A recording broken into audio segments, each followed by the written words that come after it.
Hello friends, welcome to pharmacy impact. इस video में हम बात करने वाले हैं कुछ एक्सपेंट्स के बारे में। एक्सपेंट्स का क्या रोल होता है डोजेज फॉर्म में। जब हम कोई भी डोजेज फॉर्म बनाते हैं उसमें एक्सपेंट्स का यूज़ होता है, तो क्यों यूज़ होता है, उनका क्या रोल होता है, सिंपल लैंग्वेज में बताने वाला हूँ। एक वर्ड में आपको बताने वाला हूँ जैसा कि आप ईजिली तरीके से याद कर सकते हैं। और ये काफ़ी स्टूडेंट्स को मैंने देखा है, M pharm, B pharm, D pharm वाले कैंडिडेट को 2 से 4 एक्सपेंट्स का यूज़ पता होगा, लेकिन सारे एक्सपेंट जो इंपॉर्टेंट है वो मोस्टली जो यूज़ होते हैं उनका यूज़ नहीं पता होता है। तो ये कॉमन चीज़ है, बेसिक चीज़ है, ये सभी स्टूडेंट्स को पता होनी चाहिए। ठीक है, तो इसीलिए ये मैं आपके लिए वीडियो बना रहा हूँ। तो वीडियो के अंत तक जरूर देखेगा, और जो बच्चे चैनल पर नए हैं तो चैनल को जरूर सब्सक्राइब कर लीजिएगा, क्योंकि ऐसी वीडियो मैं हमेशा लेकर आता रहता हूँ फार्मा वैकेंसी रिलेटेड।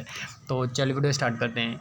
एक्सिपेंट्स होते क्या हैं, देखिए एक्सिपेंट जो होते हैं इनएक्टिव फार्मास्यूटिकल इंग्रेडिएंट होते हैं। ठीक है, जो कि हम डोजेज फॉर्म जब बनाते हैं उसमें ये यूज़ होते हैं। ठीक है, और जो पहला इनएक्टिव फार्मास्यूटिकल है जो एक्सिपेंट है वो है डाइल्यूएंट। डाइल्यूएंट्स का क्या यूज़ होता है, देखिए increase weight and improve content uniformity in tablet, यानी कि जो हमारा कंटेंट है उसका वेट इंक्रीज कर देता है डाइल्यूएंट। ठीक है, मान लीजिए जब हम कोई टेबलेट बनाते हैं, ठीक है, अगर हम सिंगल एपीआई से बनाएंगे, एक्टिव फार्मास्यूटिकल इंग्रेडिएंट्स से हम अगर टेबलेट बनाते हैं तो टेबलेट नहीं बन पाएगी। क्यों नहीं बन पाएगी? क्योंकि जो टेबलेट में एपीआई होता है वो बहुत ही लो अमाउंट में यूज़ होता है और इतना कम होता है, उससे टेबलेट नहीं बनाई जा सकती। ठीक है, इसलिए हम डाइल्यूएंट्स यूज करते हैं, जैसे कि उसका अमाउंट इंक्रीज़ हो जाए और जो टेबलेट है वो ईजी तरीके से बन जाए।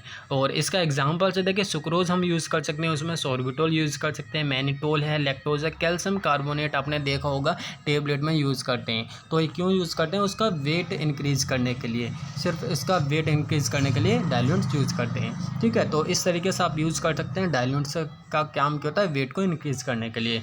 और नेक्स्ट है ग्लाइडेंट्स का क्या यूज़ करते हैं। देखिए ग्लाइडेंट्स का यूज़ होता है पाउडर की फ्लो प्रॉपर्टी को इंक्रीज़ करना। ठीक है, लिखा हुआ है मैंने इंक्रीज़ और enhance the flow property of powder. इसका एग्जाम्पल है टॉल्क है, मैग्नीशियम स्टीरेट है, कैल्शियम पाल्मिनेट है। ठीक है, और भी एग्जाम्पल है, काफ़ी सारे एग्जाम्पल्स हैं। ठीक है, तो मैंने कॉमन एग्जाम्पल्स बताएं, ये आपको पता होने चाहिए। नेक्स्ट है लुब्रिकेंट्स। जैसे लुब्रिकेंट देखिए कॉमन एक्सिपिएंट्स है, ये सभी कैंडिडेट्स को पता होगा, सभी स्टूडेंट्स को पता होगा, फिर भी मैं आपको देखिए एक बार बता देता हूँ। लुब्रिकेंट्स का काम होता है रिड्यूस द फ्रिक्शंस को रिड्यूस करना। जब हम देखिए टेबलेट बनाते हैं, डाइवॉल जो मेटल सरफेस होती है, मशीन्स होती हैं, उसमें जब टेबलेट उस मशीन से बाहर आती है, ठीक है, डाइवॉल से, ठीक है, वो ईजिली तरीके से बाहर आ जाए उस मशीन से। ठीक है, जो उसका फ्रिक्शन जो लगता है उसको रिड्यूस कर देता है, जिससे कि टेबलेट बाहर आ जाए इजी तरीके से, इसलिए लुब्रिकेंट्स का यूज़ होता है। तो मैंने लिख रखा है reduce the friction between tablet and the die metal surface. ठीक है, इसका एग्जांपल है स्टेरिक एसिड हम यूज़ करते हैं, मैग्नीशियम स्टीरेट यूज़ कर सकते हैं, टॉल्क यूज़ कर सकते हैं, पीजी पॉलीथैलिन ग्लाइकोल यूज़ कर सकते हैं एज ए लुब्रिकेंट। ठीक है, तो आपको ये पता होना चाहिए। हुमेक्टेंट भी मोस्टली सभी स्टूडेंट्स को पता होगा। हुमेक्टेंट का यूज़ होता है मेंटेन मॉइस्चर कंसंट्रेशन। ठीक है, मॉइस्चर को मेंटेन करता है, या जो हमारा प्रोडक्ट है डोजेज फॉर्म में उसको ड्राई होने से बचाता है। ठीक है, हुमेक्टेंट का ये यूज़ होता है। लिखा भी हुआ देखिए use to minimise the water loss to prevent the dry out of different type of product या मेंटेन मॉइस्चर इन टेबलेट। ठीक है, इसका एग्जांपल है ग्लिसरीन। जब हम यूज़ करते हैं क्यों यूज़ करते हैं? एज ए हुमेक्टेंट यूज़ करते हैं। प्रोपाइलिन ग्लाइकोल या पैराफिन या लेनोलिन ऐसा ये हम हुमेक्टेंट जो है यूज़ करते हैं डोजेज फॉर्म में। ठीक है, ऐसी एंटीऑक्सीडेंट का काम क्या होता है? देखिए एंटीऑक्सीडेंट का मेनली काम होता है जो हमारी डोजेज फॉर्म है उसमें कोई भी केमिकल रिएक्शन ना हो, उससे बचाने के लिए एंटीऑक्सीडेंट का यूज़ होता है। ठीक है, जब हम एंटीऑक्सीडेंट यूज़ करते हैं तो उसका एक और बेनिफिट है, वो सेल्फ लाइफ भी इंक्रीज़ कर देता है। ठीक है, तो लिखा हुआ भी देखिए improve the shelf life of product, improve stability drugs by delaying the oxidation of active substances and other excipient, और लास्ट में लिखा हुआ है प्रिवेंट केमिकल रिएक्शन। ठीक है, इसका एग्जांपल है सिट्रिक एसिड हम एज एंटीऑक्सीडेंट यूज़ करते हैं, एस्कॉर्बिक एसिड भी हम एंटीऑक्सीडेंट्स यूज़ करते हैं। ठीक है, ये कॉमन एग्जांपल है।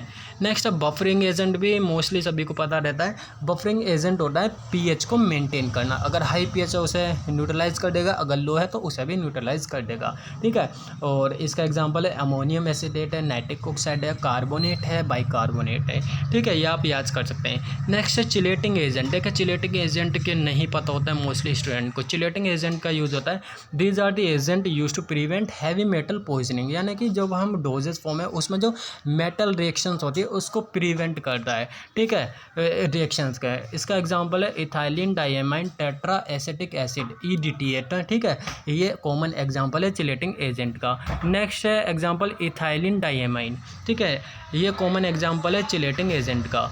नेक्स्ट है डिसइंटीग्रेटिंग एजेंट, ये भी एक कॉमन एक्सिपिएंट है। डिसइंटीग्रेटिंग एजेंट क्या होते हैं, ये डोजेस फॉर्म में यूज़ होते हैं, जिससे कि हमारी जो डोजेस फॉर्म में कोई भी प्रोडक्ट है, टेबलेट है, वो ईजिली ब्रेकअप हो जाए स्मॉल पार्टिकल्स में, ठीक है। जब हम टेबलेट लेते हैं, कंज्यूम करते हैं, वो स्टोमक में जाती है, ठीक है। अगर डिसइंटीग्रेटिंग अगर एजेंट जो है होते हैं, अगर हम उन्हें यूज़ नहीं करेंगे तो टेबलेट जो है ब्रेक ही नहीं हो पाएगी, और जब ब्रेक ही नहीं हो पाएगी वो डिजोल्व ही नहीं हो पाएगी, ठीक है। तो काफ़ी इंपॉर्टेंट रोल है डिसइंटीग्रेटिंग एजेंट का। लिखा हुआ भी देखे to promote the breakup of the tablet into smaller fragment in an aqueous environment, ठीक है। एग्जांपल है इसका CMC कार्बोक्सी मिथाइल सेलुलोज, ठीक है, HPMC hydroxy propyl methyl alginate, ठीक है, ये कॉमन एग्जांपल्स है।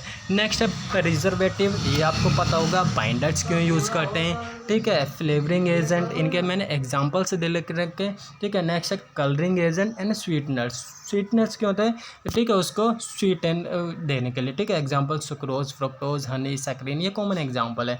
ऐसे मैंने देखे सभी के एग्जांपल दे रखे हैं। बाइंडर क्यों यूज़ है, as a binding agent use करते हैं, जिलेटिन स्टार्च जैसा हो गया, तो ये कॉमन एग्जांपल्स हैं। तो जो मोस्ट इंपॉर्टेंट है 1 से 8 तक के, ये सभी को पता होने चाहिए, और 8 से जो 9 से 13 तक हैं, ये तो सभी को मोस्टली पता ही होते हैं। तो ये कॉमन एक्सिपिएंट्स हैं जो काफ़ी इंपॉर्टेंट है और बेसिक है, और मोस्टली ये पूछ ही लेता, कोई भी पूछ लेता कि इस एक्सिपिएंट का क्या यूज है। अगर आपको नहीं पता होगा तो ये काफ़ी दिक्कत वाली बात है आपके लिए, ठीक है। तो ये कॉमन एग्जांपल्स मैंने बताएं, डाइल्यूएंट्स बताएं क्यों यूज होते हैं, ये आपको पता होना चाहिए।